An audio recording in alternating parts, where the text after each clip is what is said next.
Hello viewers, দেশ ও প্রবাস থেকে কালো জাদু তন্ত্রমন্ত্র এসকে চ্যানেলটি এই মুহূর্তে যারা দেখছেন সকলকে জানাই আন্তরিক প্রীতি ও শুভেচ্ছা।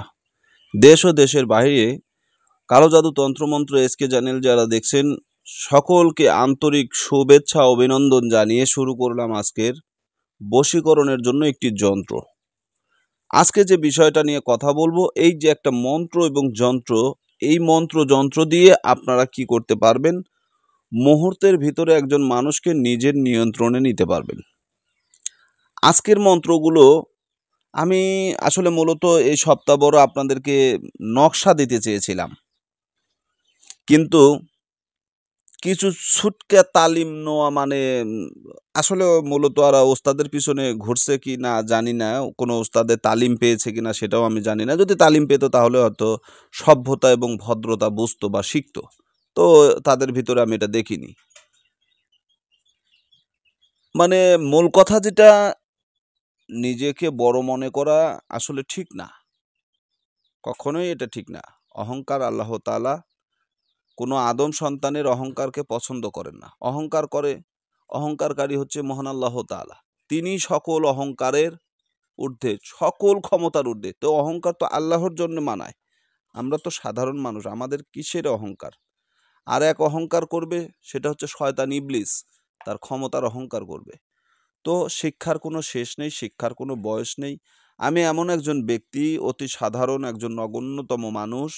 আমি এখনো যেখানে আলো পাই সেখানেই একটু আলোর সন্ধানে যাওয়ার চেষ্টা করি।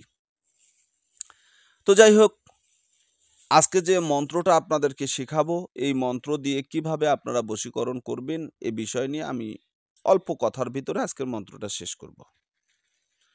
তা আজকের যে মন্ত্রটা আপনাদেরকে দিচ্ছি, এই মন্ত্র দিয়ে কিভাবে আপনারা বশীকরণ করবেন, এটা হচ্ছে মন্ত্র। মন্ত্রটা আমি মুখে আজকে উচ্চারণ করব না, এই কারণে, কারণ এই মন্ত্রর ভাষাগুলো সবকিছুই ভিন্ন, ঠিক আছে? সবকিছুই বিকৃত ভাষা যেটাকে বলা হয়। তো এই প্রবল প্রভাবশালী এবং এই বশীকরণের জন্য এটি একটি অত্যন্ত ও বিশ্বস্ত প্রভাবশালী একটি প্রয়োগ। এই প্রয়োগটি বিধিমতো করতে পারলে মনোবাঞ্ছা পূর্ণ হবেই হবে ইনশাআল্লাহ।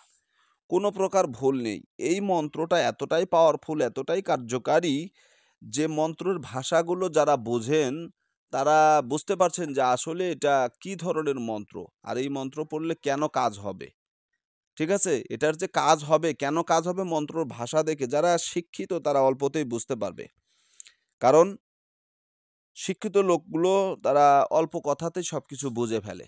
তো যাই হোক, এই যে মন্ত্রটা আপনাদের সামনে রেখেছি, যে কোনো শনিবার দেশি ঘি, ঠিক আছে? দেশি ঘি দিয়ে প্রদীপ জ্বালিয়ে ওই প্রদীপের সামনে ৪-৫টি লাল গোলাপ ফুল আর ৫ রকম মিঠাই রাখতে হবে, অর্থাৎ মিষ্টান্ন, ৫ ধরনের মিষ্টি খাবার, এবং রেখে লোবানের ধুনিও জ্বালাতে হবে ও ২১৬ বার উপরন্তু মন্ত্রটি, আপনার সামনে যে মন্ত্রটা রেখেছি, এই মন্ত্রটা ২১৬ বার পাঠ করলে জপসিদ্ধি হবে।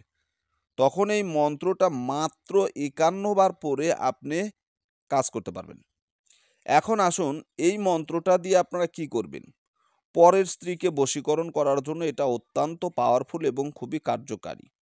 ঠিক আছে? এই মন্ত্র দিয়ে মানে এই খারাপ কাজগুলো খুব হয়। পরের স্ত্রীকে বশীকরণ, অন্যর মেয়ে মানে ঘর থেকে বের করে নিয়ে আসা, এগুলো মানে অবৈধ যে সমস্ত কাজ আছে, এই কাজের জন্য এই মন্ত্র খুবই দক্ষ ভূমিকা রাখে। অত্যন্ত পাওয়ারফুল ভূমিকার জন্য এই মন্ত্রটা পারফেক্ট। এখন এই যে মন্ত্রটা ব্যবহার করবেন, এই মন্ত্রটা কি কি নিয়মে কাজ করলে আপনার এই মন্ত্রটা কাজ করবে? সর্বপ্রথম এই মন্ত্রর আহুতি হিসেবে আপনাকে দিতে হবে ৫টা গোলাপ, লাল গোলাপ রাখতে হবে, ৫ ধরনের মিঠাই, মিষ্টান্ন সদা আপনাকে আসনে রাখতে হবে। এরপরে আপনি ঘিয়ের প্রদীপ জ্বালাবেন। প্রদীপ জ্বালিয়ে রেখে এই মন্ত্রটাকে ২১৬ বার পড়তে হবে। তবে অবশ্যই কাজটা রাত্রে বেলা করবেন। নিজের শরীরটাকে বন্ধ করে নেবেন, শক্তিশালী মন্ত্র দ্বারা বন্ধ করে নেবেন। কারণ এই মন্ত্র কিন্তু অন্য মন্ত্রর চাইতে ব্যতিক্রম। আপনাদেরকে আমি পূর্বেই বলে দেই, এই মন্ত্র দিয়ে কাজ করার মানে কাজ করতে গিয়ে যদি আপনার শারীরিক কোনো অঙ্গহানি বা ক্ষতি হয়, আপনার প্রাণনাশ হয়, এর জন্য কালো জাদু তন্ত্রমন্ত্র এসকে চ্যানেল এবং চ্যানেল কর্তৃপক্ষ, আমি তান্ত্রিক গুরু SM সুলতান মাহমুদ কোনো প্রকার দায়ভার গ্রহণ করব না, দায়িত্ব আমি নিব না। সম্পূর্ণ নিজ দায়িত্বে এই কাজটা আপনাকে করতে হবে। আপনার কাজ আপনি করবেন, এই কাজের ব্যাপারে আমি কোনো প্রকার মানে হস্তক্ষেপ করতে পারবো না বা করব না। তো এই মন্ত্রটা যখন আপনার 216 বার পাঠ করে উত্তর মন্ত্র, এরপর পরের শনিবার, মানে শনিবার এই কাজটা করবেন শনিবার দিন রাত্রিতে, ঠিক আছে?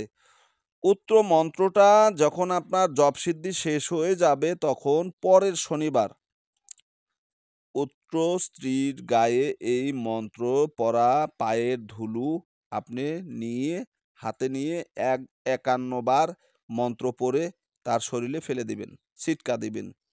বাস, সে আপনার জন্য পাগল দেওয়ানা অস্থির হয়ে যাবে। কি করতে হবে?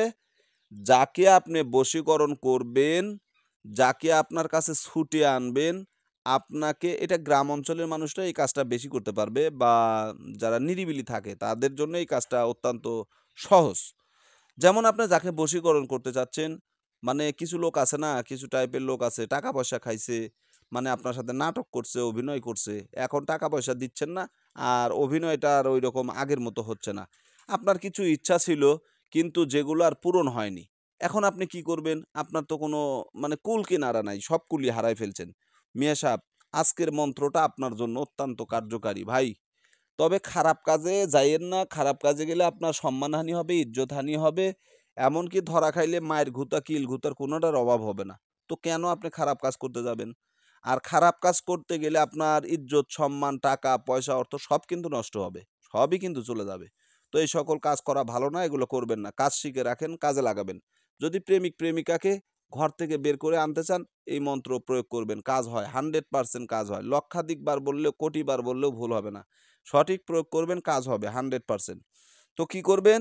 যে মেয়েকে বশীকরণ করবেন, সে মেয়ে যখন হেঁটে যাবে তখন আপনি তাকে খেয়াল করবেন। তার বাম পায়ের বৃদ্ধাঙ্গুলি কোন জায়গায় পড়ছে, মাটিতে ছাপ হচ্ছে। 1 চিমটি মাটি নেন, বিন্দু পরিমাণ মাটি নেন। নেওয়ার পর সেই মাটিতে এই মন্ত্রটা 51 বার পরে ফুঁক দেন, অভিমন্ত্রিত করেন। করার পরে এই মাটি যদি তার শরীরে যে কোনোভাবে, মাথায় হোক, গায়ে হোক, যে কোনোভাবে, হয়তো বসে আছে এক জায়গায়, আপনি তার পাশে একটু দাঁড়ালেন, তার শরীরের উপরে মাটিগুলো ফেলে দিছেন। সে বুঝতেই পারলো না, কাপড়ের উপরে মাটিগুলো ফেলে দিয়েছে। সঙ্গে সঙ্গে ওই মেয়ে আপনার জন্য পাগল হয়ে যাবে, আপনার কাছে ছুটে আসার জন্য ব্যাকুল হয়ে যাবে। আপনি মাটি তার শরীরে ফেলে দিয়ে ওখান থেকে চলে আসেন, তার সাথে কথা বলবেন না। দেখেন কি জাদু, জাদু দেখতে পারবেন ভাই, জাদু। তো আশা করি বুঝতে পেরেছেন, আমি যথেষ্ট আপনাদেরকে বোঝানোর চেষ্টা করেছি। ভালো থাকুন, সুস্থ থাকুন। চ্যানেলে নতুন হলে চ্যানেলটা সাবস্ক্রাইব করবেন। ধন্যবাদ সকলকে। আল্লাহ হাফেজ।